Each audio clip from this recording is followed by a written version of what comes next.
Welcome back, Underhivers. This is 665.66 UHMR ChemRat Radio, broadcasting from sub-level 426.9. Eat your heart out, right next to Mama Bexy's Flack and Jack.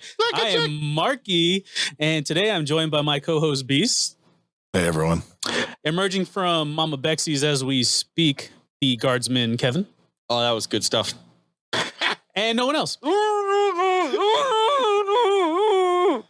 All right, now that I stole Ryan's spotlight, I'm going to apologize for not having the sexy voice that is Ryan and kick this broadcast off with our first Lorus Obscurus episode, Horror 40k. Horror?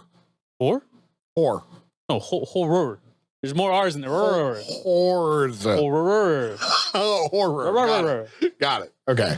I don't know. They both have an eye of terror. Yeah. Marine speak. You said Flack and Jack, and now I'm on one mind right now.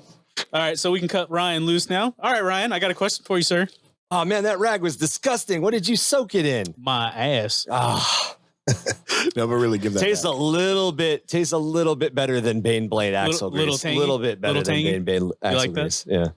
So, Ryan, I know you listen to horror podcasts. You spoke about it before. And I know you're a big horror buff. One thing that really kind of piques my curiosity is these horror podcasts. Do they actually scare you, or is it just like you like the story behind it? So, yeah, I listen to a lot of true crime and horror themed podcasts. I'm very into true crime. While I've been a bit skeeved out with a lot of the horror gory details, somebody's describing like how somebody was brutally murdered, and I'm like, my mask is touching my neck. You can't have this right now. I don't really get like scared. Right. I go home and I go to sleep almost immediately. I listen to horror podcasts when I leave, by the way. Oh, I drive on that dark ass road. Keeps you awake, yeah. By myself with a horror podcast. That'd be good. That would actually be stuff. Fucking awesome, man. Yeah, that'd be good. There are a couple of descriptions of hauntings or supernatural events in Americana that have definitely made all of the hair on the back of my neck and head stand up, though. There's just that like little thing, and you're like, oh, that's a little creepy right now. I've always been a huge horror head, and I've written and done special effects and gore makeup in about 10 short movies, along with a couple of sci-fi shorts as well. I think once you've been around literal buckets of fake blood and gore, some of this just kind of becomes background noise normal. Yeah. No, I definitely get that. Well, I thought it would be a good idea for us to implement some of our own experiences into this podcast. I know personally, I don't get very scared. The wifey, she gets very scared. In fact, the first episode of Supernatural made her cry. If that's going to set the bar for you. Wait, is that about Superman? Oh my God. I have weird cry moments in movies. I cry when dogs die and when heroes die. And that's about it. So Wow. So I am supernatural. jaded then. I'm talking like Black Hawk Down kind of movies, like when somebody important dies. There's actually something really interesting about that, which I'll tell in a minute. To answer your question about Supernatural is a like horror Ghost Hunter. It's about the two brothers, right? Yeah. Okay. It's very, very silly. What am I thinking of? Smallville. Smallville. That's what I'm Oh my thinking of. God. Wait. What? Dude, and the actress from Smallville got wrapped up in that weird Nexium cult that was like selling like human trafficking girls. Yeah. Oh, I just watched a special about that, actually. It's really good. So the interesting thing about what you're talking about, Kevin, is when they plan scores, there are notes, and this is something I know from true crime and other stuff, but there's actual notes that correspond to human emotion. So they'll write a score to rise and fall in a way to drag tears out of you. Absolutely. There's also the brown note. They get me every time. Yeah. So the only things that really make me Like the ending of Hell's Reach. the only things that really make me cry are they have to do with like father figures. So like Click with Adam Sandler made me cry.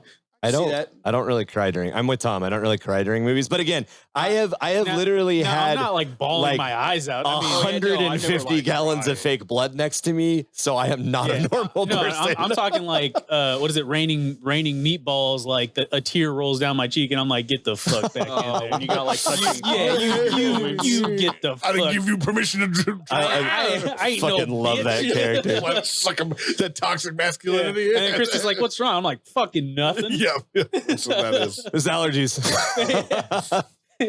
Some fucking bug flew in my eye. It's that TM, man. I wanted to kind of implement all of our personal experiences into this. I hope you guys have some to share because I have a couple. I might just share one for now, just so we can kind of kick us off, man. Yeah, I don't know about kicking us off, but if you guys like this, our listeners, that is, then we can kind of continue. Yeah, we can continue. I can share. I mean, I only have so many ghost stories before I just start straight up fucking lying. I've got like one. Yeah, so as Mark mentioned, this is our Lorus Obscurus series, and we're planning on doing a lot of these like kind of tangential cool stuff. But I also have specific horror that I've written in the 40k universe with some of my stuff too. So there's some stuff to mine here. But yeah, kick us off with get us a real ghost story. So I have a couple. Give me a number between 1 and 5. 3. Okay, 3 is probably the one that is the least scary. Does it have toes in it? It does not have toes. I'm asking for the community. It has ass cheeks. Okay. Which I think is almost as good. No, don't. Don't spoil I was like, don't waste my time with this least scary one. Hey, if you guys want to hear more, come on. Do the scariest. The scariest one? Hit us with the scariest. All right. Or maybe the most like hair raising. It doesn't have to be the because scariest. because I have got one that I literally have. Well, if you got a really scary one, then I'm gonna do this. Yeah. Okay. So my mom, she used to take me to the cemetery to go see her mom to clean up her tombstone and plant new stuff and whatnot. Replace the flowers. Exactly. I've never understood that. I mean, it's just visiting them and cleaning up there. I've never understood that. Like visiting them? Yeah. I've never, we don't, in my family, we don't have graves. Like we don't. You guys just fucking keel over and you're like, that sucks. And you kind of kick them to the side. Yeah. drop me in a pine box. Yeah. No embalming. It's supposed to be a horror episode, man. Yeah, not depressing.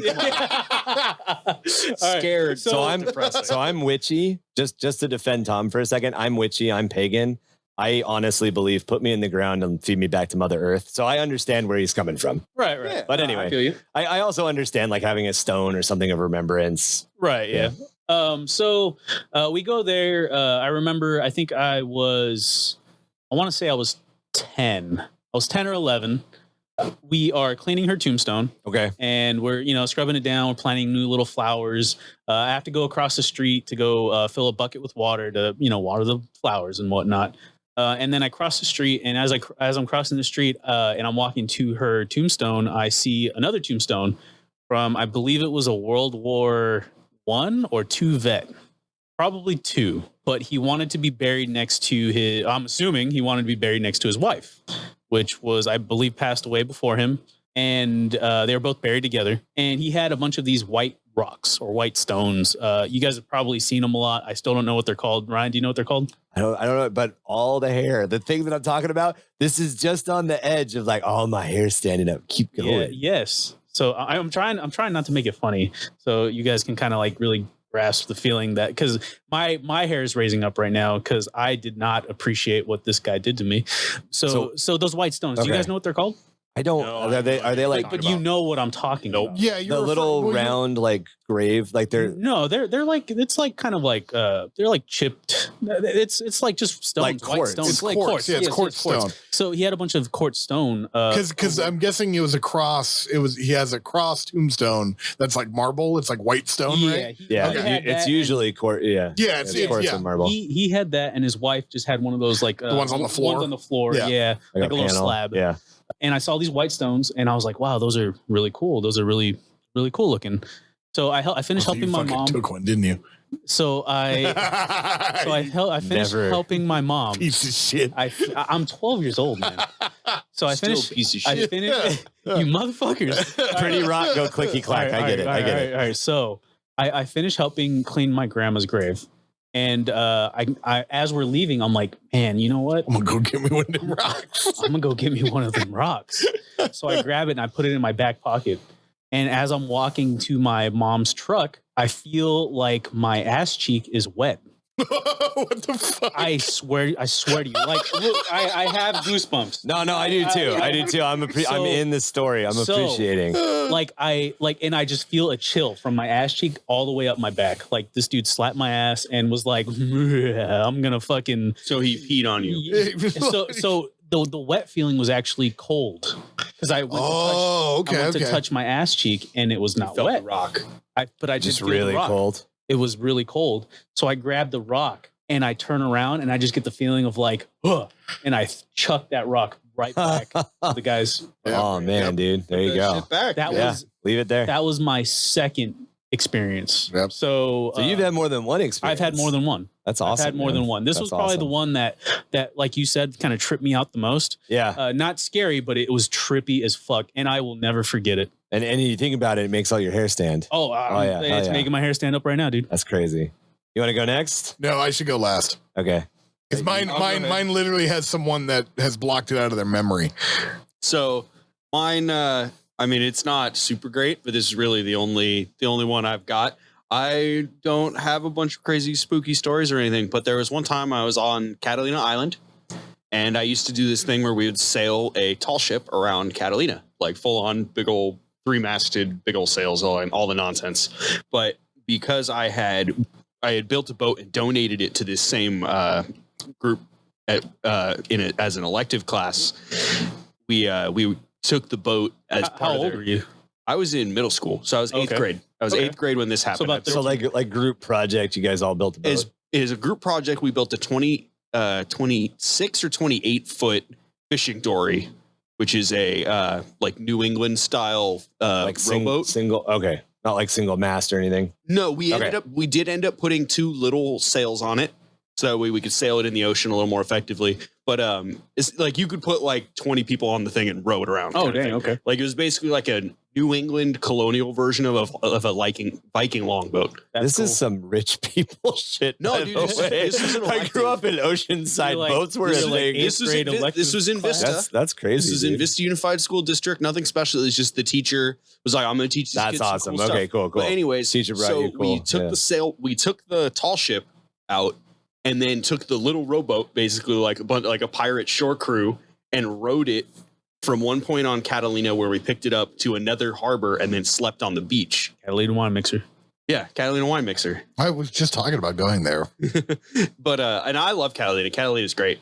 But while we were on the beach, none of us so you hear people say like, "Oh, your sea legs" or stuff like that. But once you spend enough days on a boat, you need to get your land legs back. And no matter what you do, you can't walk in a straight line. You can't run. You can't do anything because the boat's going.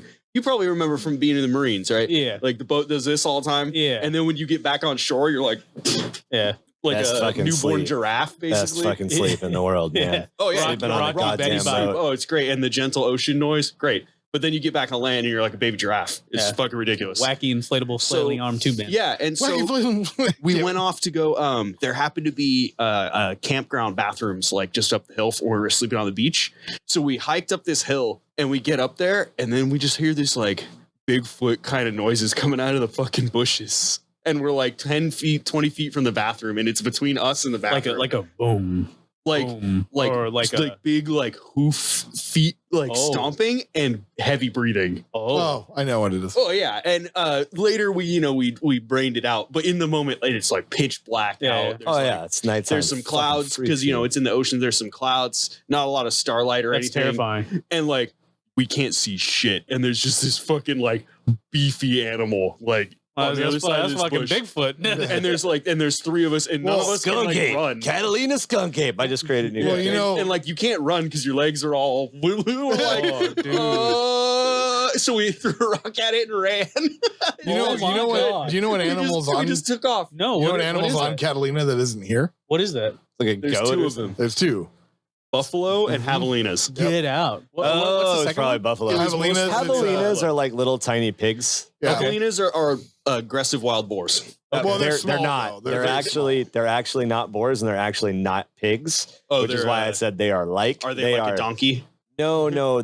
So if you compare them to any current animal, pig or boar is the closest, but they they're like kind of like not an ancient. They're like an ancient split off of that type of animal. A distant cousin. They're There's a fucking buffalo. Yeah, they're bison. A long time ago, bison dude. buffalo. There was they filmed. I think it was a Wild West movie, and they needed to use Catalina to do it, and because for whatever reason they had to film it on Catalina, Right. So they filmed it on Catalina, and they imported buffalo to do it.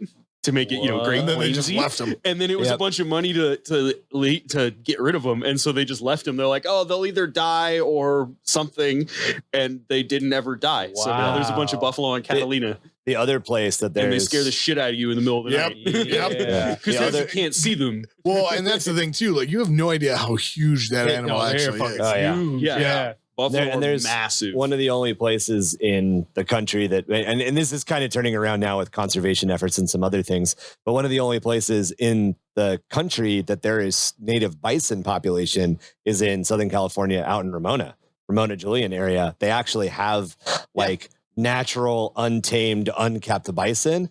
Do not, I beg you, listeners, do not approach a bison. Yeah, it'll fuck you up. Yeah. I made that mistake with a water buffalo. Yeah, You that's did. the worst kind of thing. Yep, made that mistake. Thought it was a big cow. I don't know what's God, worse, dude. a water buffalo or a moose. A water buffalo. I think. Like, That's Water a good one. buffalo. Like, Hands down. I think they're more. No. Moose dive to eat fish, so you could be scuba diving and a moose could go by. No, like Make you moose. poop your pants. No, but water, Meese can fuck you up. Water But buffalo? water buffaloes are just they dicks. kill Yeah. lions. Yeah, they're just dicks. Like, Moose could I kill would- a lion. Hey, Hippos hand down. Hippos hand down. anyway, hippos. anyway, Oh, we're God. changing stuff. We're going on. to stop making up animals. Well, episode 37, we're going to talk about what animal would win in a fight. Hippo. I'm not even getting into this with you guys. It's a fucking hippo. Me or my cat. Yeah, exactly. So just before we dive into anything, because you brought up graveyards and because this just came up like within this week, did you guys see the video of the two police officers in like Atlanta responding to the scream? call? That fucking scream. Yeah, so these two Yeah, I police saw that. officers, Wait, what? officers, so they're responding to a disorderly disturbance in a graveyard. And like somewhere down south. Yeah. And they get out of their car and they've got their lights trained on the gravestones. So the video, you see the gravestones, you see the lights moving around. They both get out, they walk around their car and they start heading towards where the disturbance was reported. And then somebody blows into a Mayan death whistle. And you just see both cops, like their legs stop working and they kind of fall and then they turn and they bolt. They do not get back in the car. They just fucking bolt. They just take off You running. can tell that they did not get back in the car. Yeah. They just ran. But somebody on Reddit was like, I know exactly what that is. That is a Mayan death whistle. I have one. I forgot. I've heard that. Well, yeah, before, but you're That's right. what they sound like. I don't know what it sounds like, but I'm sure if it made two just Look it up. dude, Yeah. like regular ass like dudes just cower and run It is. like that, it it's is probably a. terrifying. It is a horrifying, blood curdling scream. It is. Oh, yeah, it's I would- scary. I would- And it too. sounds like it's coming from multiple voices. Oh, it's That's one of what's those noises scary. that you like can't pick the direction. Yeah, Yep. it like reverberates itself. It's fucking. They're Yeah. horrific. That was one of my favorite. There was a- sounds there when was a DJs dude- put those kind of noises in songs. You can't tell what there's direction. it's come from. a dude that has one at a party that you and I have been at. There's a guy, I forget his name. He always busted out, and I almost punched him last time. Oh yeah, there's Is a it one of dude. the There's a Wasteland dude at ones? Wasteland that's Oh. an asshole and Yeah, fucking that's the blows one, in it at like 3 a.m. That's the one. Oh, yeah, that's probably. And I know what it is, so I'm always like, God damn I've it! probably But heard it it's and just been too freaked. drunk to process it. It's freaked my fiance out a couple of times. She's like, "You need to go look at that," and I'm like, "It's an asshole with You're the like, Mayan the death fuck whistle." I do. Yeah. I know exactly what it is. Now that I'm awake and I've Well, calmed the there's- fuck down, I know what it is. Well, Yeah. you know, I mean, yeah, Do you think it would still make a terrifying noise if you shoved it up his ass and he farted through it? Yeah, Yes. yeah. Or would it Times be more two. terrifying? Well, because It would be more his screaming terrifying. too. yeah, Because it would smell like a dead man and and scream sound like a dead man. So before Well, I but pass it to you, go ahead. Well, you've seen, currently, like in San Diego, the Whaley House Yep. Oh, is yeah. considered one of like the most haunted places in America. Yep. So I've been And told. That's one of my experiences. When I was, this isn't my experience, but this is Okay, talking okay, about okay. cops. When I was going through some of the training in my past background and stuff, I'd met one of the police officers from San Diego, and they literally do not respond to calls if it's around the Whaley House. Does not Because- surprise me. Yeah, because two of them who are well known went there, saw a woman crying on the steeple outside, like the little balcony. Oh my god. When they shined the light on her, she disappeared. And they were like, all right, we're not taking calls from Whaley House no more. We're done. And they literally, like, people will call about people crying, people running up and down the stairs in the house. I don't want to do these episodes anymore, right? Yeah, no, and like literally like our San Diego Police Department is like, no. Nah, fuck that noise. Yeah, like, no, we're not going. Like, they literally will not go. So I have an old ghost story. And this is something that I was around to experience, but this is not something I remember. So my mother's family is from the East Coast. And my grandmother at one point owned an old Victorian house in the Jersey Shore area. And if you know anything about the Jersey Shore area, not from the reality television show, fist pumping like champs. It's a lot of old Victorian houses. It's a lot of old like ship houses. That was a relatively big commerce area. Mm-hmm. So the house that she owned had been owned by an old sea captain several generations before she bought it. Oh, I already hate this. And it was a 3-story house. So my grandmother was taking care of me. I was still in a crib. My grandmother was taking care of me. My parents were both out doing stuff. Both my parents are medical professionals. So whether or not they were doing school or residency, I'm not sure. But I was alone in the house with my grandmother. And my grandmother had just gone up and checked on me and had come back down the stairs. And as she was coming back down the stairs, she turned to my mother and said, "Oh, it's good to see that you're home early, dear." And then she turned back into the parlor and went to sit down by the fire and do some needlepoint. About 15 minutes later, my grandmother realized that no one was in the house and that my mother shouldn't have been home. So she got up and ran upstairs to the bedroom that I stayed in. The bedroom that the crib was in, the bedroom that my parents were in, that the crib was in, was the old sea captain's bedroom. So she runs into the bedroom and she swears, or she swore to her dying day, that as she entered the room, she saw an old man in Victorian era clothing and an old woman in Victorian era clothing leaning over my crib. And that the woman was soothing me so I would stop crying, because apparently I was being a little fussy that evening. Oh, I got goose guts. They were looking after you. I got that chicken skin. Yeah, so it's a good ghost story. Like, apparently they were good ghosts. Here's the other story from that same house. So I mentioned that it was a 3-story house. So old Victorian 3-story houses, it was really a 2-story, and then there's usually like a tower room. Oh, I totally thought you meant a 3-story as in you had 3 stories about this house. No, no, it was a 3-story house. This is the second story. So my dad, my dad is a very skeptical person. So my dad very reluctantly tells this story, but he's told it a couple of times. So they went up to the tower of the house. Within the tower is like, we would call it an attic, but if you can picture one of these houses in your head, it's literally a tower. It's like an 8x8 hexagonal tower room. I've been in them. And it had a bunch of furniture in it. So they went up and they were moving some sea chests. They were trying to get some of the old furniture. The house was covered in antique furniture and all of that. And my uncle smoked cigars. So, he and my dad walk up, uncle smoking a cigar. My uncle puts the cigar down in the cigar tray in the middle of the room on the table that like they played poker on. And then they picked up whatever it was and they started walking downstairs. My dad's not a medical professional, hates cigars, made some comment to my uncle about not liking the cigar. He was like, "Hey, can you put it out?" It's filling up the room with smoke. Yeah. It's filling up the room with smoke, and the smoke, the smell is following us. And my uncle's like, "Oh, I left it up. I'm really sorry. I'll put it out later. I left it up in the room." So they did whatever they were doing in the house, and they turned around and they went back up to the tower room. When they got back up to the tower room, my uncle went to extinguish the cigar and couldn't find it. So fearing fire, they both start tearing the tower room apart, tearing this area apart, looking for the cigar, thinking it rolled under, something fell. They can't find the ashtray. They can't find anything. My dad stands up, gets a whiff of cigar, and looks. There is a 9-foot tall mantle that ran all the way around each of the octagonal walls. The ashtray and the cigar were on top of the mantle. My uncle is 5'2". My dad is 5'8". It was 9 feet in the air. That's spooky. Yeah. Those are the two. I have some others from seeing weird shit in Southern California, being followed by weird shit in Southern California. But yeah, those are my 2 intro. We can get into more if you guys like this stuff. So what you're saying is chupacabra. Chupacabra. Chupa thingy. Chupa thingy. Tom? Yeah, that set the tone. All right. I need goosebumps as I gave you goosebumps. To preference this story, I actually have, like, I'm being very serious here. I actually have a very hard time telling it. Okay. There's two instances that are all related to these like moments that have happened from when I was young to when I was older, and they're all connected by one person. That one person isn't me.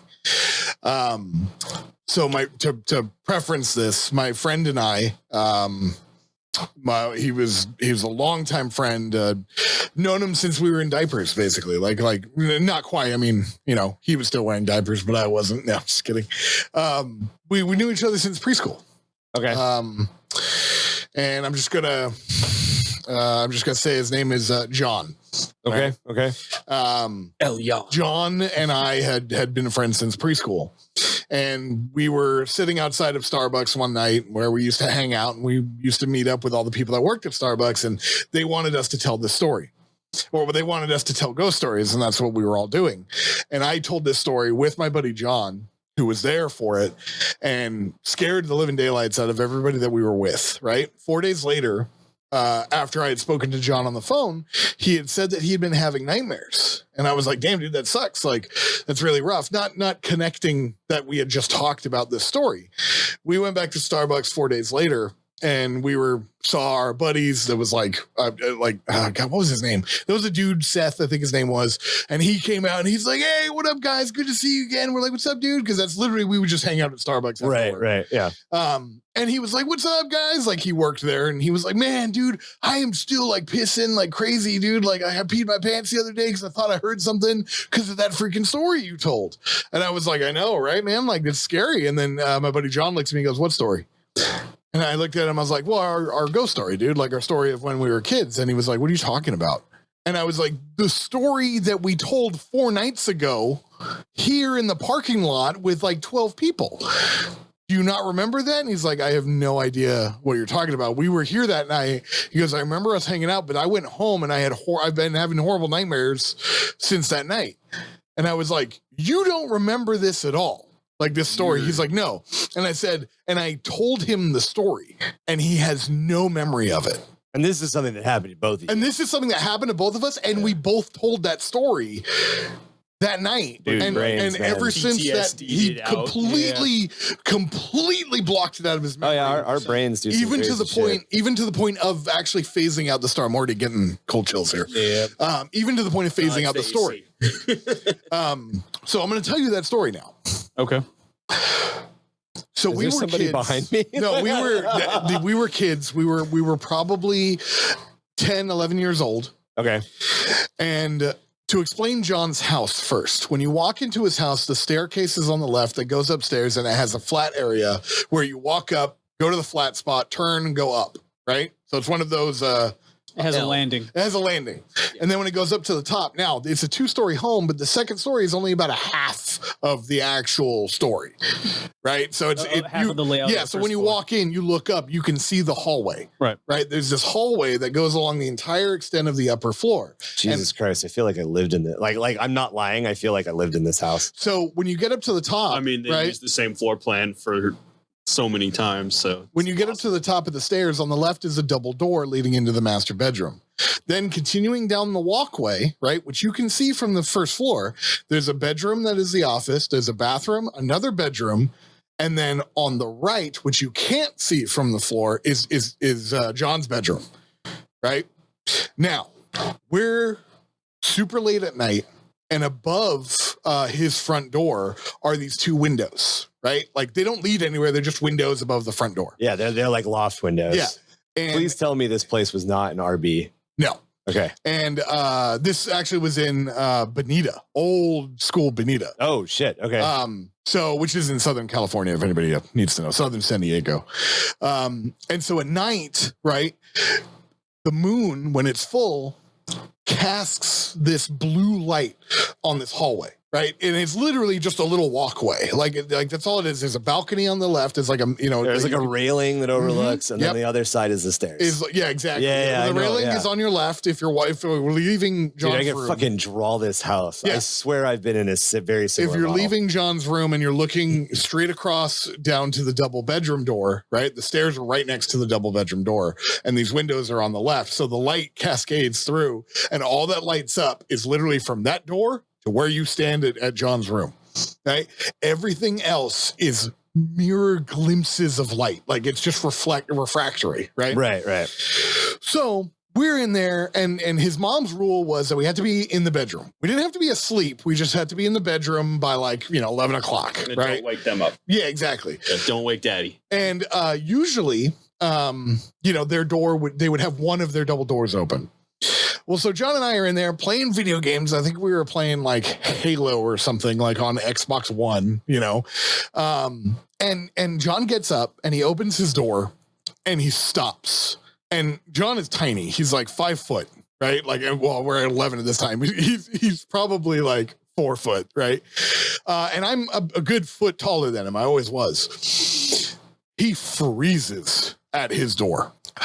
And he stands there for a second and he goes, "Hey, Tom." And I pause the game and I look over and I'm like, "Sup, dude?" And he goes, "Can you please tell me what I'm looking at?" And so I get up and I stand behind him. You know what I mean? Like he's in the doorway, right? Brother, be a shield. Yeah, and I literally put my hand on his shoulder and I bring my head around, right? And the double doors are open, but there is nothing there. It is just black, right? And in the blackness is a silhouette, right? And it is, oh God, my hair is standing up like crazy. It is as tall as the door, right? Which is huge. I mean, this is to the ceiling. That's how big these doors were. And it's just a pitch black. It's so black, it absorbs the black around it, right? That's how dark this figure is. And I stand there and I look at John and I'm like, "Is that your dad?" And he goes, "I don't know." And the second he says that, this thing lunges out of the door, right? Not a sound. It's past the stairs, right? And its hand, it creeps forward, right? Where its head drops down to its shoulders and its shoulders raise up, his hands raise up, his knees go bent. And all you can really tell is that he's got these long pointed fingers. Like I'm talking like long, like two fingers worth, right? Each one. And you can see him as he grabs on the railing, right? Can't hear a thing. It's dead silent. But you can see it dragging into the railing, right? Now it's still really dark and it's this blue light. And all this thing is a mixture of blue and green and black. And it's just like, it looks like a smeared camo pattern, right? And the way it's moving is it is moving so like predatorily, like it's standing there getting ready. Right. And I mean, the speed at which this thing went from the door to past the stairs was enough to where Tim and I slammed each other into the wall. Oh, like backing up. Right. And so it stands there and it's just slowly like soothes, like moving side to side. And I can't tell at this point whether or not it's coming at us or not. And it takes one step forward. And at that point, Tim goes, "What do you want?" It stands up and immediately dashes down the stairs.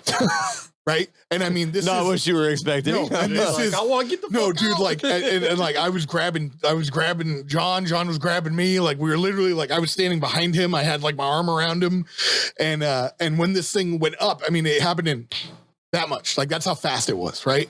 And it dissolved. Its image dissolved into the air. Like, you saw it go down the stairs, and it went underneath. Basically where we were standing. So immediately, of course, we run back into the bedroom. We lock the door. We barricade ourselves in, right? Turn on all the lights. And we literally sit back to back and we rock back and forth until dawn, right? Now we're passing out here and there, like falling asleep here and not, nodding But off, I mean, like, John's got a screwdriver. I've got like a croquet mallet or something. And we're just sitting there back to back. And the whole time we're talking about what it was. And I'm thinking, what could it have been? Was it an alien? Was it, have you ever seen the movie Signs? Yes. Yeah. You remember the alien? Yeah. That's what it looked like. That's kind of what I was imagining as you were describing it. I was like, except it didn't have eyes. Like its image, there was nothing there. You didn't see any reflection of it. No. It was black. It was just black holes where its eyes were. Oh, dude, that's fucking spooky. So I'm sitting there and like we're rocking back and forth, and I'm thinking, like we're talking to ourselves, and I'm like, could this have been an alien? Because like we're kids, man, we don't know. Yeah. John was convinced that it was the angel of death and it was coming for him, right? So finally, like we get up and it's now dawn is breaking, right? And we get up and we go, okay, cool, let's check outside. So we muster up enough courage and we literally barricaded ourselves in. Like we made a hell of a lot of noise. Yeah. Right? Like we took a dresser and knocked it over. Okay. So we pulled it back and, we're moving ourselves and we get the door open and we look down the hall and it's sunny enough to where we're like, okay, we can see everything. It's safe. Yeah, we can see everything. The doors are shut. To the bedroom? To the bedroom. To the double door bedroom. To the double door bedroom. Okay. Right? The doors that were open. That were open. Yeah. Yeah.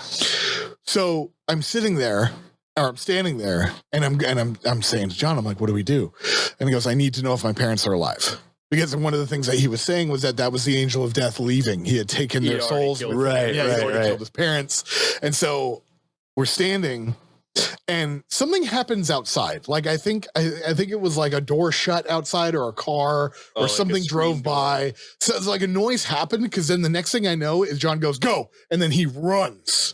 Right. And he's full speed down the hall and I'm full speed right behind him.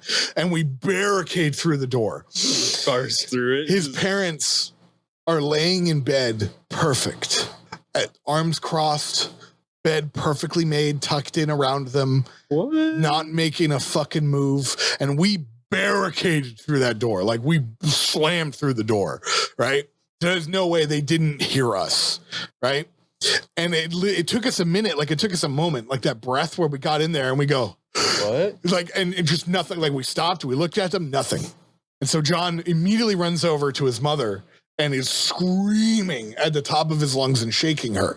And I am yelling, Mr. Such and such, like, are you okay? Are you all right? Like, do you hear us? And all of a sudden they snap awake. Both of them just, and they both jump up. Everything's fine. They're perfectly fine. Shit. Yeah. They're perfect. Yeah. Everything's normal. His mom thinks that we stayed up too late watching scary movies. Right. So damn kids. She takes us downstairs, makes us some cereal, and nothing's wrong. Nothing happened. Like we continue our day. Right. So years, right, after this it continues, right? So that itself, that's the event, has terrified me since as long as I can remember. Dude, I'm about to fuck you up, by the way, just so you know. So I've already talked to people about it and figured out what this thing was, right? But so years later, whatever time passes, the present day, John can't remember bullshit about it. I think he's full of shit. Right.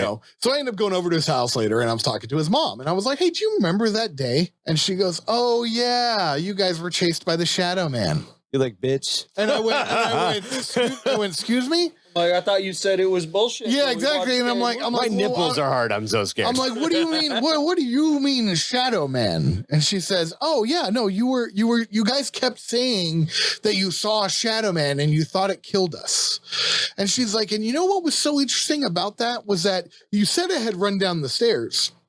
Well, I only remembered this because, she had just redone all the pictures on the stairs. And she had said that the night after there was a picture of me and John when we were even younger, out at, what's that place called? Palomar Lake, like Palomar Mountains. Okay. Right? Okay. And there was a picture of us standing on top of a mountain together and we had done this hike. And she said that the picture was broken and it was the only picture on the wall on the stairs that had been broken. And it was broken that night that we had seen this thing. Weird. That picture was taken after John and I had run up the mountain screaming that we were being chased by a Shadow Man. That's when we were like 6.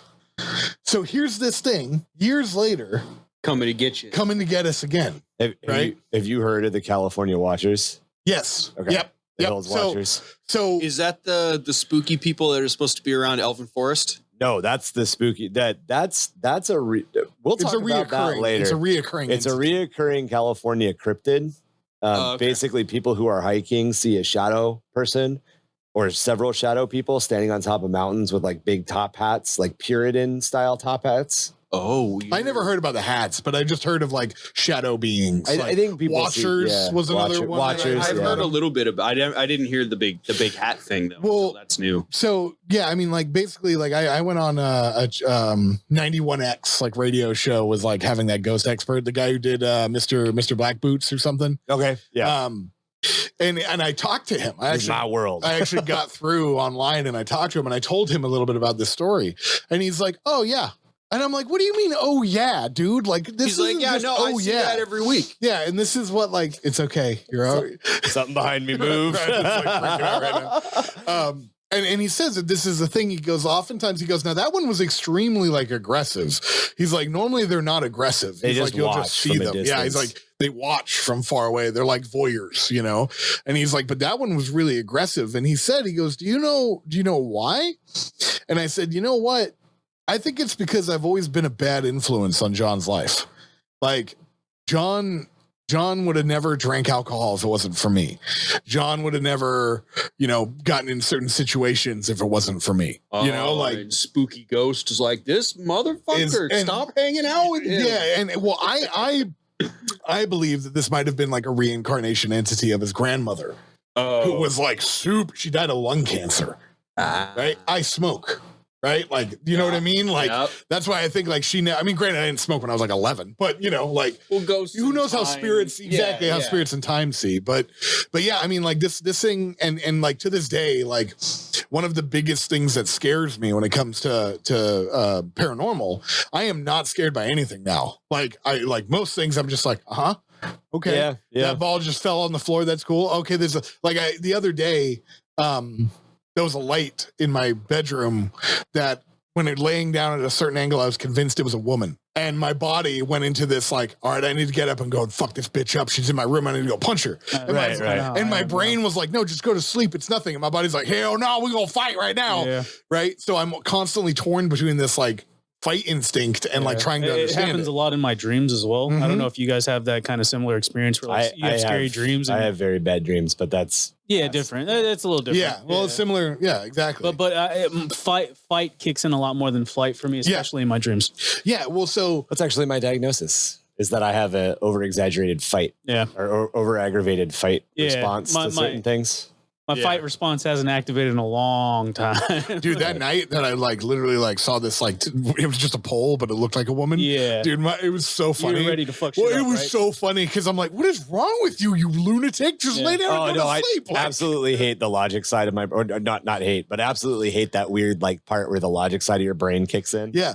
I love it, like realistically, but it's that bargaining with there is not a man standing on the other side of the fucking room. And then you go punch the other side of the room. Well, and so here's I think one of the reasons like you all have a bunch of these like spooky stories, and I'm like, I got my like one, and it was a buffalo, is because that logical part of my brain is like 90% of what is being said. So like when like you said like a ball fell over or there's like a weird shadow, the way a lamp works, like my brain would go there first before going to spooky. As somebody, like 99% of the time, it will always be like, that's a logical explanation. It was probably that.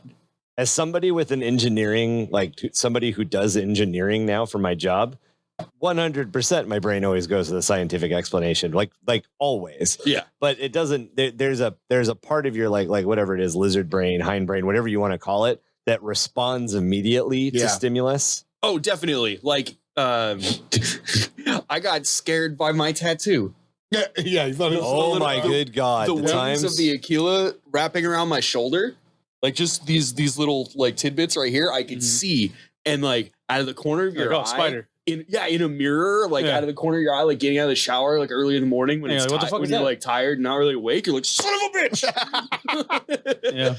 So it's happened a couple of times in the last 2 or 3 months, but I've seen it and I've just gone, do not go back and look into the corner.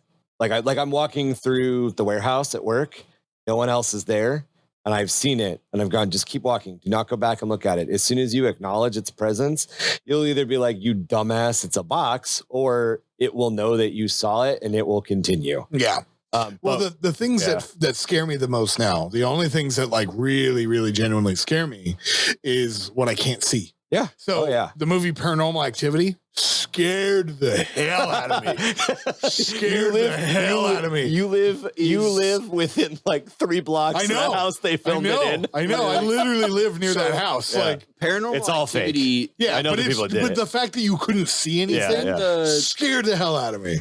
I don't remember. It's found there's footage. a series of Paranormal Activity. Yeah, there's a whole bunch. But is that the one where they use the like Xbox Kinect to like show the ghost in the house? You're talking about it looks like that. It's an IR blaster, but yeah, it's kind of so. It looks like an IR blaster, but it's like They don't show there isn't a ghost in the very first Paranormal Activity. In one you of them, do not see anything. Maybe in one of them, I don't know. You don't see the ghost. What you see, so the way I don't know. You see its reaction. So, it's well, like- what you see, like what they do is they put the camera in night vision mode, and it's like up on the wall, right? And the kid's over there playing his little motion control game in the dark, right? That must be like the second or third It's one. like the fifth one. And then, I mean, from a tech filmmaking standpoint, you can see it's just a dude in a full black fucking onesie, basically. But then you see a second shape, and so you know how those IR readers work, right? It shoots like 1,000 lasers. It's scatter lasers, and so then you see this other shape, but there's no detail on it, and that's like the ghost, right? But and that's the only time you ever like see its shape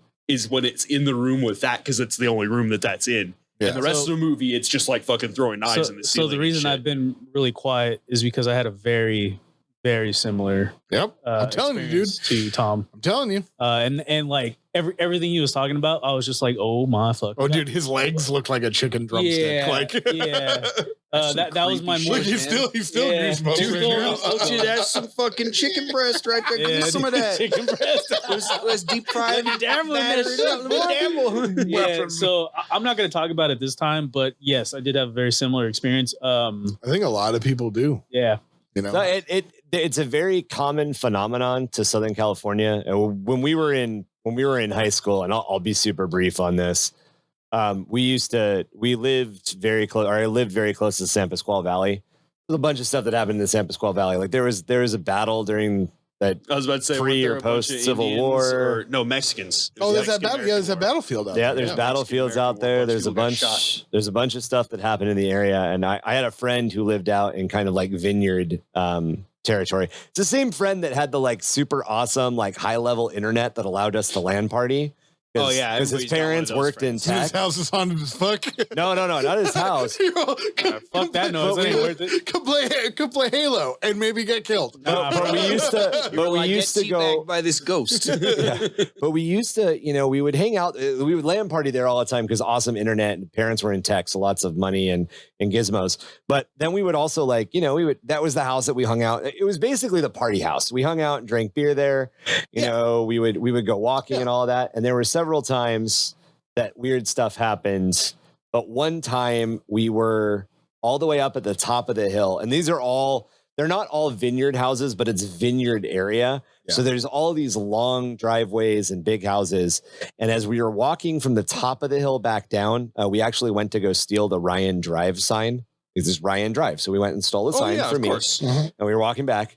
I stopped. And I'm like, we're being followed. And they're like, we are not being followed. And I'm like, we are totally fucking being followed. And I started pointing out. And the thing Tom was talking about was following us roof to roof. And we never saw it hop from roof to roof. Crumpus. But it would immediately be on the next roof. So and it would like be moving along the roof which after us. is commonly known as multiples. There wasn't just one. Oh, yeah. Like they're each individual, So this is a very common and seems to be the hills of Southern California. And I mean, there's reportings of these things on like Eureka and stuff like that. I would totally love dig if you guys like this sort of content, listeners. I would totally love to do these. We haven't even got into 40k. Yeah, we haven't even touched 40k yet. But like these cryptid stories, these haunting stories, I love this stuff. I could do one of these a month. Yeah. I love these too, but I don't have that many stories. Well, but so yeah, what was your experience with the same thing. I wanted to save it for the next episode. All right. I have a couple. I have Well, that's good because I literally so- got my buffalo and that's it. Yeah, so I actually wrote some of them down because I actually forgot one of them that I experienced. But I'll give you guys some teasers. So the first one, I'm going to call it the couch leprechaun. Ooh, I already hate that. Ooh. I already hate that. Like a house goblin. Yeah. Okay. The second one is black dog. After his pot. Ooh. Oh, black dog. Black I have dog a is black it. dog Oh my God. That is a thing. That's a real thing. Black dog story. Yeah, I think everybody who drives at night has a black dog story. It's literally called. I don't want to think about it's it. literally Right now. called seeing the black dog. So there's a cryptid called the black dog. I know. Yeah. I Yeah. know. And See, for this is me, why it terrifies was called a possum, and I definitely ran it over. I know. There was no dog. It was definitely a No, possum. my mom- Black dog is described as being like twice the size of a mastiff. Yeah. Black dog is a giant black shadow dog that like jumps out in runs front of your across in car. front of you. Yeah. I've usually heard of it, but never experienced seen in it. pine barrens or oak forests. Anyway, continue. Yeah, that sounds familiar. Yeah, no, dude, I haven't even talked about my animal stories yet. Yeah. And then my last one, I'm going to call it heavy breath lady. Oh my good No, God. I don't like that. I don't like the don't name. like That. that. That's just creepy. I don't like that. Ah, So motherfucker, the I'm sorry, corner guys. is behind me and know. it's black and red. So if you guys want to hear those stories, let us know if you like this. We're gonna segue into the 40k aspect Yeah. of our Wait, hold horror on. No, I episode. want to do this like talk about stories that. Hold on, I've got like a couple stories that I'll name. Okay, and then yeah. you can talk about. I'll write them down. Tease the Okay. names. There's the owl that never blinks. Ooh, That's a okay. good name. Okay. That one is literally fucking terrifying. The dog in the kids' room. I can't wait. And, Guys, please and like this content. the crying girl that was never there. Oh fuck, we were talking about crying. We were talking about crying girls before, like a couple days ago that weren't there. The crying girl one isn't one that happened to me personally, but it happened to my brother. You actually reminded me of one. I'm gonna say the last one I have is saying goodbye. Ooh. Yeah.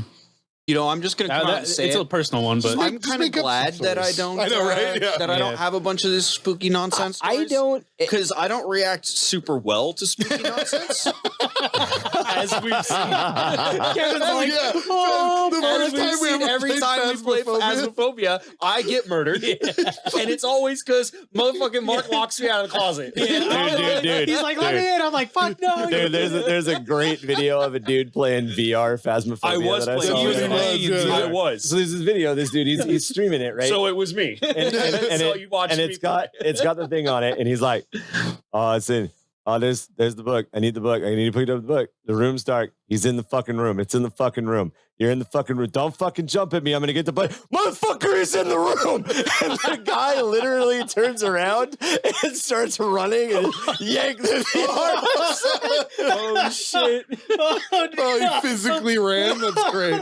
Oh, And I'm laughing my ass off, and my significant other is like, "What the fuck are you watching?" I'm like, "This dude flipping out playing the game." I am like borderline that scared though. Kevin, like when we were doing it, this thing was chasing me, and like and it just it turns had, and ran, murks it him. had ran past Kevin, and it was the first time he'd seen anything like that. So all of a sudden, you just hear Kevin go, "Oh, what the fuck is that?" Because like he had never played the game. We didn't tell him anything about it. We were just All I like, knew is you go like track down ghosts and like there's a crucifix and salt and shit. And I'm like, all right, let's do this. And it's like a little baby. you know in the horror movies when like the thing like breaks its arms backwards and like crawls around. Yeah, Spider crawls. crawl. It was like doing that down the stairs at me. Oh my god! That was VR.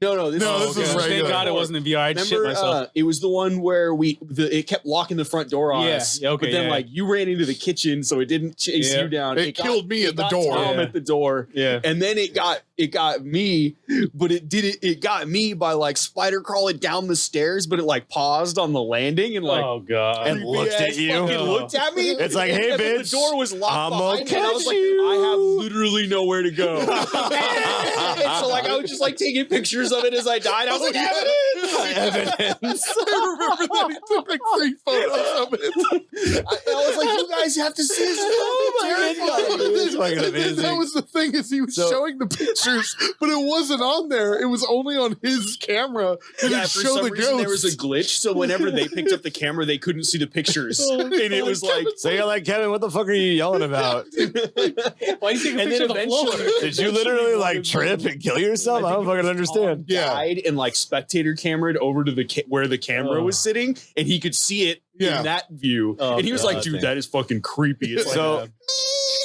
so I got a really cool special effects thing that I want to share with you guys, just because I'm the special effects guys, and then we'll jump into the main topic. And it's a good thing that our main topic is a brief overview of how how horror interacts with 40k, because I don't know how much we're gonna get to today. But so the movie The Ring, there's the sequence where Samara is coming out of the television for the first time. Oh God, yeah. And like her hair is like dripping down and like she's wet and so they actually filmed by the actress went backwards, because this was before. If you go back and watch The Ring, the premise of The Ring is if you watch this videotape, you die. Yeah. And like, I know that's a really weird, concept, because like VHS tapes don't exist anymore, but this was at a time in 2002. Yeah, this was a time in special effects where like the type of post-processing that we have now doesn't work. And I love learning these things about old fucking horror movies or old movies. Oh yeah, where they had to use like real technical. They had the actress. Her hair was wet and she like dripping wet, and they had her walk like crab walk, spider walk backwards into an empty television set. And that's how, like, if you watch it again, like the hair literally like flows down the outside of the television. Like water. Yes. I thought what they had done was like pour it in like a bucket of water. Like, no, she walked back. Her hair was soaking wet and she walked backwards into the that TV. makes total sense, because in reverse, pulling it up over, but she doesn't look like it flows. She looks like she's stuttering like an old VHS tape, but she does not look like she's going backwards. And the reason I bring that up is because in Tenet, as soon as you know what happens in Tenet, you can totally be like, oh yeah, they're all walking backwards. If you guys see that, like as soon as I found the trick, I'm like, motherfucker, they've been walking backwards. Have you guys ever watched Gothica? Yeah. With Halle Berry? Yeah, we've watched it several times actually. Yeah, trying to remember that one part. Where is that one of the is it the vampire one? No. She's in a psych ward. Yeah, and for there's like crazy shit going on. But that one scene, I will never forget it. It's the scene where it shows the guy down the hallway, but he's like moving in all these weird jerky motions. That shit will never leave my fucking mind, dude. So I did that on House on Haunted Hill. I've done a couple. So I run a Deadlands Noir game, it's horror based RPG game for some buddies that I used to be, some military buddies and some other people that are kind of all spread out across the United States right now. But there's a couple of times that like we've wrapped up a game and they've been like, motherfucker, you literally scared us. Yeah. And I'm like, excellent. My plans are coming together. That's why whenever I try to tell a story, I try to tell it as though like I'm experiencing it for the first time. Oh yeah. You know, because I think that sells it more. You did a great job telling that story. Yeah, that's not me trying. That's just me really remembering it because it's fucking terrifying. But like good orientation. I've told it a few times. Actually, way better than my rock story. After you brought up some game, like a game related spookiness, there was one time where I got super scared playing, what was it? Doom. Doom 3. The one where you could only hold the flashlight or the gun. It was Doom 3, and because that was duct taping a gun to a flashlight. That was where the duct tape mod came out and everything like that. But the game, it was right in a revolutionary graphics change. Dynamic shadows and dynamic reflections. Now it probably looks really bad, but that was like, it was like revolutionary, like spooky shadow game. It was like one of the first scary games. It was one of the first good scary games. Well, I told you guys that like I got to the point playing through Dead Space where I was literally standing in my living room. I was playing Dead Space standing. I was like, I'm not sitting. Dead Space is probably the best of those like spooky shooter games from that era. From that era, definitely Dead Space is a phenomenal game. Foreshadowing on our Discord, he's played so much Dead Space. I really like Dead Space, but love to play Dead Space. It was Doom 3, and my friend had just gotten it, probably Pirate Bay. I don't remember. It was been a long time, but that was also the way to get games back then. Porn wire, not porn wire, virus wire. But we were home alone, and it was like 8 or 9 o'clock at night, and I was playing through the opening scene where the demons possess everybody. Yep. and he left the room to go downstairs and make some chicken nuggets. And all the fucking demons came out, and it was dark in the room that we were playing in. Good man. And I was, spooked out. Totally like, Here, play the game. No. And then he comes in the door, like walks into the room, and I had the mouse in my hand, and I literally huffed it across the room at him. Like, he scared the shit out of me. The absolute worst. Because he opened the door, and I had these headphones on, and all I heard was this door open to my left, and I'm like, ah! The absolute. But like, it's all wired, so it just goes like 3 feet and just like stops. rebounds off the wire and goes back, and I'm like, man, I'm a fucking idiot. The absolute worst in that opening sequence was when you walk into the bathroom the first time. Oh, and you look at yourself. And you pass the mirror, and the mirror wigs out. Like I was like, Yep. That was when I like stopped. the mirror shatters. Consequently, that was when I stopped playing it. That's like 2 minutes into the game. And I don't. Tom's like, fuck this shit. Game was spooky. No, because I will punch the television. Like, that's what happens. If I get scared, I'll punch the TV. I had to stand across. I mean, no, mind you, I had a 60-inch rear projection TV at the time, but I had to stand across the room when playing Dead Space. Yeah, I can't do it because I was like, I'm gonna fucking headbutt the television if I sit. I played Bloodshot. Okay. That Condemned 3 Bloodshot. Yep. Where you're in like old apartment buildings and shit, and the mannequins started following me. There's a game called Outlast. It's an Outlast, the one where you fucking run. Yeah. That's all you have to do. Yeah. And you've got a camera that can see the ghosts. This is your video game episode, Kevin. Sorry. Yeah. All right, so Outlast is spooky though. You're in this weird insane asylum, but it's on top of this spooky lab, and there's this ghost that. Oh my god!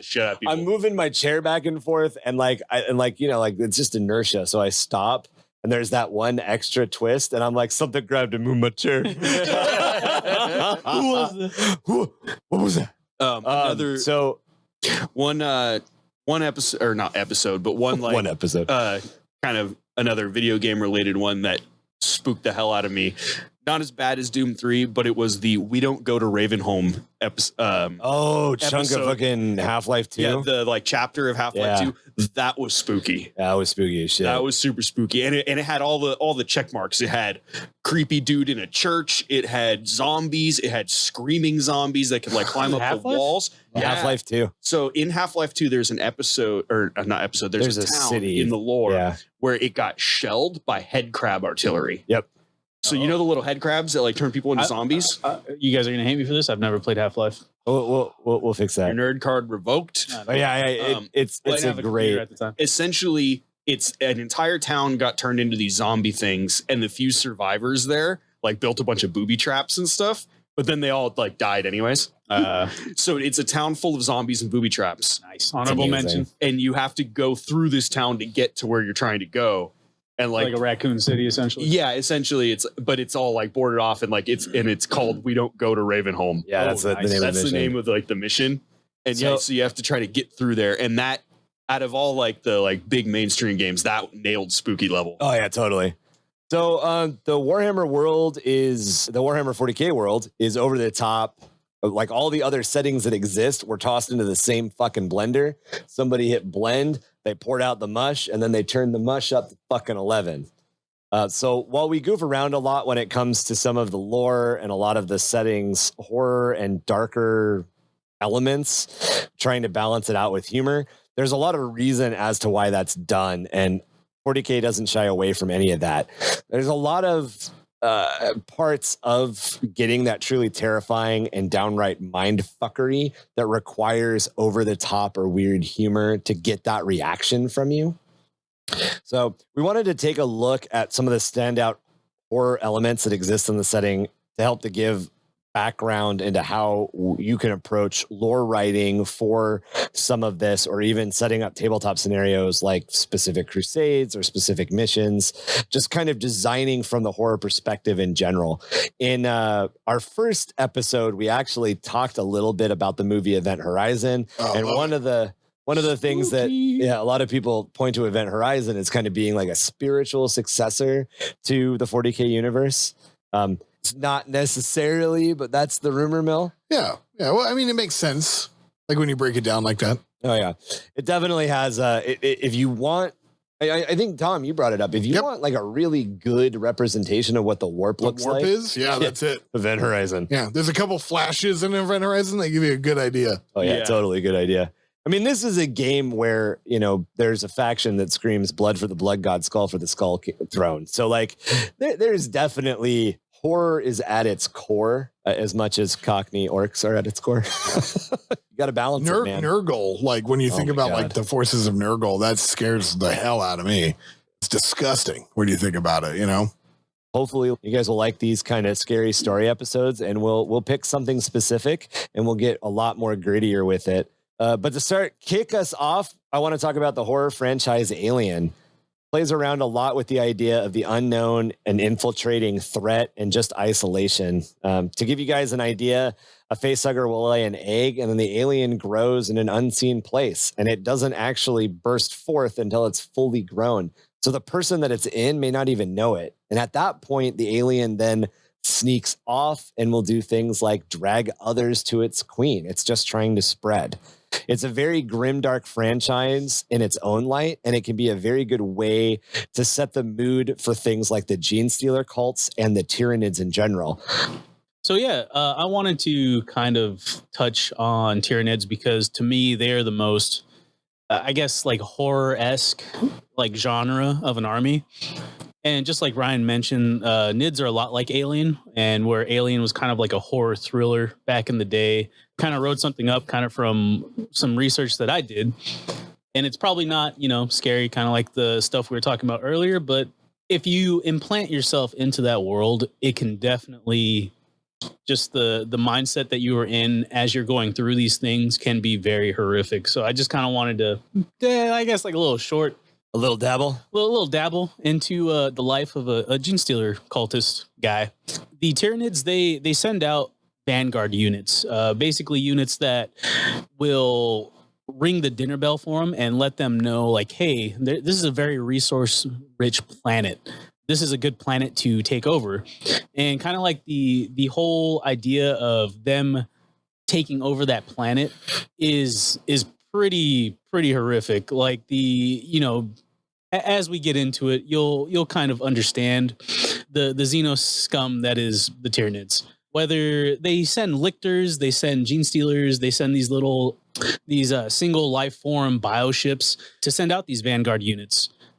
And when they send these units out there, they stow away on ships, they hide out on planets, they hide and they bide their time. They're not like Gene Stealer cults, like they look human, right? Like that's the point. Yeah, depending definitely. on what generation they are. Yeah. Exactly. Yeah. So as they infiltrate planets, and each of these do it in different ways. A lictor is going to infiltrate a planet much more differently than what a Gene Stealer would. Right. So a Gene Stealer, we can probably go over a lictor later. I'm going to go over how kind of Gene Stealers infiltrate planets because it's probably not as scary, but it's definitely horrific. It's got a lot of alien themes to it. Very, very much so, which kind of like influenced me in how I themed my army. So a Gene Stealer finds itself on, let's say, a death world. It'll meld to this planet. It'll be as if it belongs on this planet. And let's say a little guard regiment decides to train on this death world. That Gene Stealer will then stow away onto this ship and find its way back to, let's say, their home planet. Or maybe even they have some shore leave and they're going to stop and resupply. By this time, that Gene Stealer would disembark and just melt into the shadows. Now, let's say you live on this planet. Let's say your mom decides that she wants to go out late and get some corpse starch Cheerios from the local market. She decides that she wants to take a faster route this time. And this route just so happens to be a little bit darker. And this route also just so happens to have a Gene Stealer in the dark. As she passes the heaps of garbage, something leaps at her, grabs her, and delivers what's known as the Gene Stealer's kiss from its ovipositor. Ovipositor. Or what I like to call is its face stick. It's like if you guys need an idea of what an ovipositor is and you've seen the movie Alien, it's the thing that the facehugger shoves down your throat.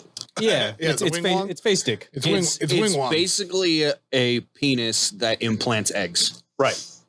So when it sticks this ovipositor into you and distributes basically what is a parasite, that forever mutates your mom and all of her future kin into something else. It alters her body, her mind, and makes it her obsess over this patriarch. From this point forward, your mom is used as breeding stock for new Gene Stealer cultists, the first generation, which are just little baby bugs. You have a little baby bug brother. And so as your mom comes back, you are either killed or worse, dig down yourself with the ovipositor. Yeah, because Becoming a carrier. Yeah, because part of the mutation in especially the first generation is they get ovipositors themselves. They have the ability to lay their own eggs. Yeah, so and have children. So they don't have to bring them all back to that first one. Nope. Oh, okay. Yeah, So so I thought that patriarch one or whatever had to be the one to impregnate. I think there's a cooldown, but there's Okay. Mark's doing a very creepy, like your family gets taken over, but think like you're at a club and you make out with some chick and you may not even know that it was she sticks her deposited face inside stick you. and you, and then that's how you get a tapeworm. Yeah, Right. you all you know is that you made out with a hot Hive chick. yeah, and now you have bad future bug babies. Yeah. It's like herpes, but you grow extra arms. Yeah. It's funny. The whole time you were talking about like your Out mom, of your like face. going out to get some Cheerios, I was in the back of my head just being like, someone's in the kitchen with Dine. You're talking about her getting ovipositor. Someone's in the kitchen. So let's go ahead and change gears. Now, imagine that you're reborn into a world where you love and worship an idol, and you believe that it'll bring you salvation. When you finally see the world-ending moment where there's a huge bioform with tentacles blocking out the sun, big enough to almost satisfy your mom. Meanwhile, raining bugs and parasites that you see eat your best friend's face because he wasn't bad touched by a gene stealer or a descendant of your great-great-grandma. Meanwhile, at the end of this, you're killed by your uncle that looks like a used sock puppet, and you're thrown into a vat of acid, realizing that at that last moment, your whole life was just to be used as a protein shake for a lictor. Yeah. Which I leave for our next story on our next horror episode of how lictors are so very mean. Lictors. Oh my can god, be lictors are super fucking terrifying. freaky as shit.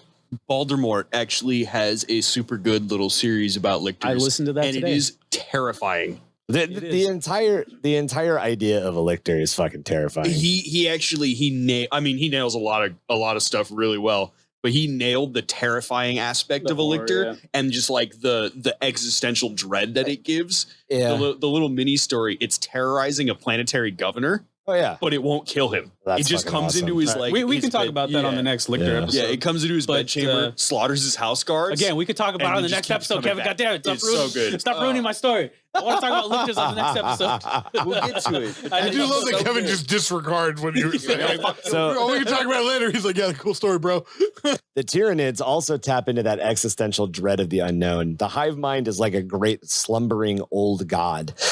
And both in the 40k universe and as players, it's just not something for us to know. The hive mind is an unknowable horror that existed before us and will probably exist long after life in the Milky Way galaxy is extinguished. So sticking with this format, we're going to introduce a couple of our own personal ghost stories, own personal spooky stories, and then we're going to look at something else that exists in the horror world and relate it to how it can be used in 40K, specifically when it comes to writing lore or developing stuff for your own armies.